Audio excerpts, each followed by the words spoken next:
Hi, my name is Weeb Guy McFly. Recently, I have developed the ultimate fupa, as you can see, by binge watching a bunch of anime. I've also ordered 47 body pillows. I've lost all control of my life. I have one for each waifu. Please help me. Today, I'm going to be trying to explain Neon Genesis Evangelion to you because it's a classic anime from, I think, 1998, and if I'm wrong, I look like an idiot. You may not have seen it, though, because who wants to watch something from 1998?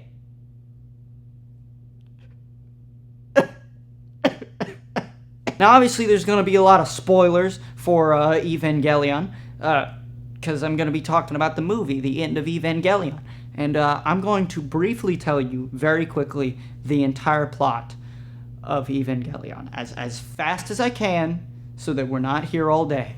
So Evangelion is basically about a kid named Shinji who puzzles giant robots, created all the giant robots, but they're not really giant robots, they're actually man-made angels. And it's not angels, it's Christian angels, it's angels, it's monster angels. I don't know why they call angels, there's a lot of Christian symbolism in there for some reason, I don't know why. It's about two aliens that came to Earth and collided with each other, created the second impact, or the first impact, which apparently created humanity. And then there was a second impact, which tried to destroy most of humanity and got rid of a lot of technology and everybody's in the dystopian future now. Angels sometimes show up to try and reunite with Lilith and or Adam to create a third impact, which will reshape the world whenever image they see fit, specifically the angel that touches it. But however, human can cause the third impact, and the third impact can be decided by the human based on what actually happened. Basically, what's happening is a bunch of kids fighting monsters and giant robots, but there's a lot more going on to it than they're supposed to, and it's really depressing. It's also really thoughtful, and sometimes, blah, blah, blah, blah, blah. I don't know how to round this out. I'm just reading this really quickly because this is supposed to be a really quick joke segment. Did you get all that? Okay, good. We're moving on. Let's go to the movie, okay? So, let's get to the weird stuff. Because if we're gonna explain this movie, we need to get to the weird stuff that no one understands. So let's start with this scene! Oh my god! Oh my god! Why? What the? Basically, a rival organization to NERV that is called SEAL has pretty much invaded NERV to try and create a third impact by combining the atoms or embryo or it's weird, just combining two angels together so that there is a third impact. The FBI finally invades because Gendo's got a freaking bunch of 14-year-old girl clones naked and a vat of orange juice. Those FBI dudes find Shinji, and since he's his son, they automatically assume he's associated with a pedophile, and so they're like, hey, it's a good thing we installed the Kill Kids mod, let's get him. But then, his guardian Masato shows up to help and saves his life, and is like, hey, Shinji, you need to get in the robot, because if you don't, we're all gonna freaking die. And then she gives Shinji a kiss on the lips and tells him, hey, that was a grown-up kiss. We'll save the rest for later. I'm Chris Hansen. Asuka, who's having a crisis probably over the fact that one of her friends basically jerked his gherkin while she was in a coma right in front of her.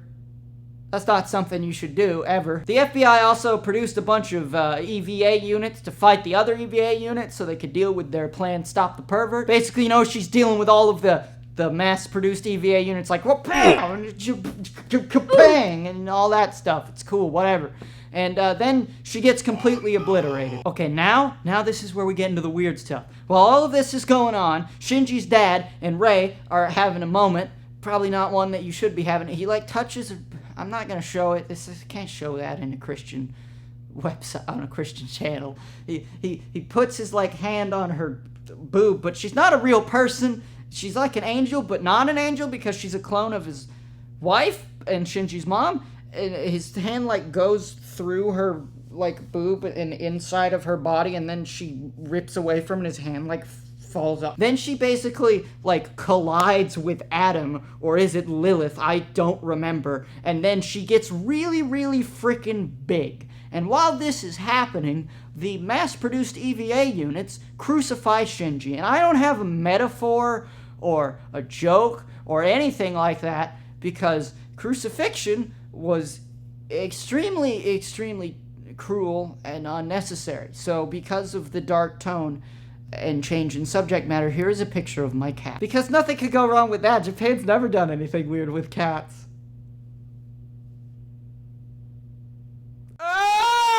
Okay, now this is the part where we get to the bread and the butter of this video, okay? I'm gonna try and explain this the best I can, but the wiki's got a lot of big words, okay? Rei shows up in her really, really big form and freaks Shinji out. He's either freaked out about that or the fact that I have anime ASMR in my watch history.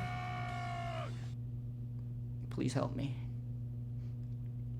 It's a sickness. Now, after analyzing this for quite some time, analyzing, hacking into the darknet, or whatever Alex Jones says in that meme, and from all of that information gathering, analysis, hypotheses, scientific theory, other words that involve science, because I am definitely a smart person who does not have a grade point average that's only like 3.0. Rey's size represents girl power, and also the fact that anime babes will one day overtake the world, and our desire to fill out our fantasies with them will cause the world population to decrease by 85%. Please go outside and talk to a real woman.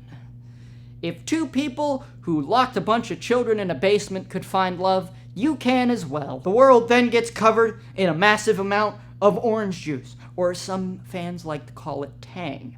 That way, they can prevent the massive scurvy outbreak of the 18th century from ever happening again. And I may or may not have made up that massive scurvy outbreak. I just know that scurvy was a big deal around that time. Every soul on the planet was apparently inside of Rey after the third impact, and Shinji is basically supposed to reshape the world or something like that. I could be getting this mixed up. Does this make any sense to you? But now everybody gets their own juice dimension to live in. Their own orange juice OJ dimension to live in, where they can think about and do whatever the heck they want and come up with whatever weird fantasies they got going on. Like hand-holding. Yeah, which one of you degenerates likes that, huh?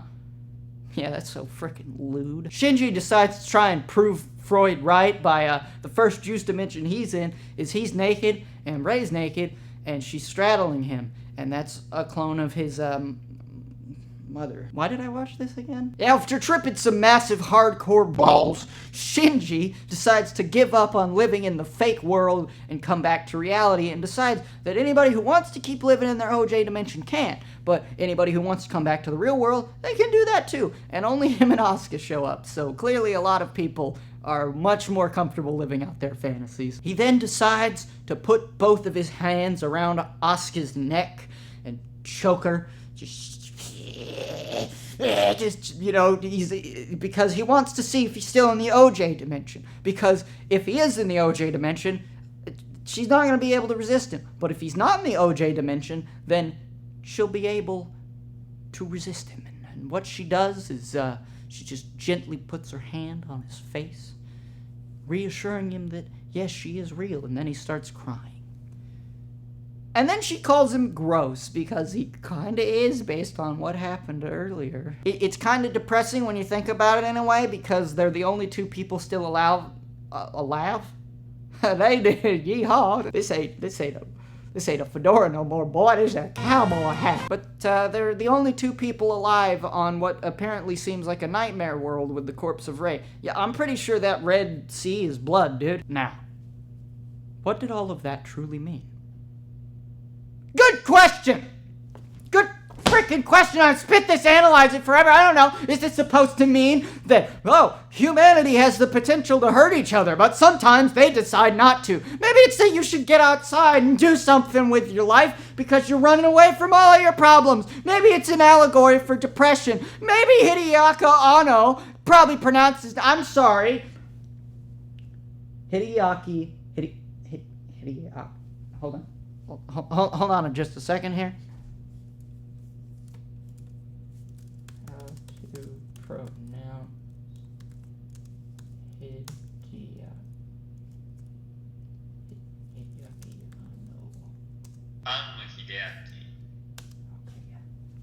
Hideaki Anno! Maybe he just really likes orange juice, dude. What does any of this mean? Why? Anyway, my name is Weeb Guy McFly, and I would like to thank my one patron for donating. It's a little bit awkward. Could we maybe just get another person so that it's not just one name? Please support the Patreon if you like this channel. I feel like I'm begging. I'm not trying to. This is kind of a bit. But if you want to support the channel, please support the Patreon. I don't have merch yet. Maybe I will at some point if I actually get good at art. Oh, here's the thing that I drew, by the way. Look at that. It's a thing that I drew. Anyway, I'm going to see you guys later. I am uploading more frequently now. I think this is the quickest I've ever uploaded after uploading a video, like, back to back sort of thing. The next video is about crappy jobs. It's part 2. There's going to be 3 parts. Look forward to that. Then after that one, I'm going to do another video in between those videos, sandwiched in, sandwiched in. That way, there's some variety. And I think that's how my new system and schedule is going to be. One in the Chamber is being made. I've talked about it being delayed over and over and over and over and over again. Can you please just chill? Delays mean it's going to take a little while, okay? Okay? Leave me alone. I'm trying. Please watch my other videos. You're hurting my feelings.